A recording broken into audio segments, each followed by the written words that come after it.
my name is Lucy Cohn. I'm a second-year civil engineering major at Georgia Tech, and I actually came to civil after spending my first year as an architecture student. I've always had a passion for design, but realized my favorite part of this project is working on how to make those systems work rather than the conceptual design. So I want to be a civil engineer in the construction process rather than an architect.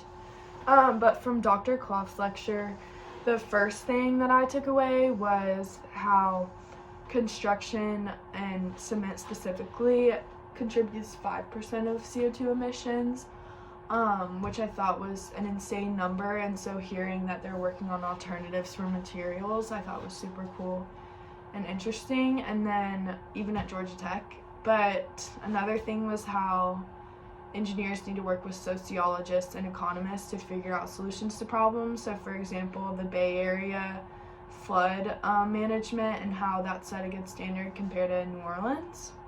And then lastly, I took away a lot about solar power and how that's cheaper than burning fossil fuels, employs more people, and how they're using unproductive agriculture land even in Georgia so much, which I thought was super inspiring and interesting. But from the Planetary Boundaries article, the first thing that I learned was that this setting thresholds was a new approach to figuring out human development conditions and what we need, and how different subsystems can react differently to different thresholds abruptly.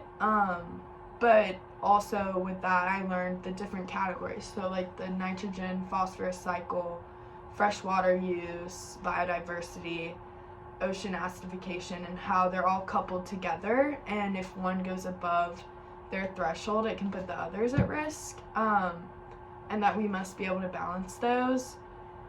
But lastly, I took away how we know climate change is above the level, and I think the nitrogen cycle and biodiversity was also above the threshold level, and that's because of greenhouse emissions. Numbers actually are above what people are projecting because of lack of accounting for ice and vegetation changes, which I thought was scary and showed a lot. But the stability of polar ice sheets was another thing that proved the climate change is above, and also the retreat of sea ice and glaciers. But from this class, I hope to learn about different ways we can incorporate sustainability into projects and how to actually do that in our future work. So I'm excited to learn about all of that.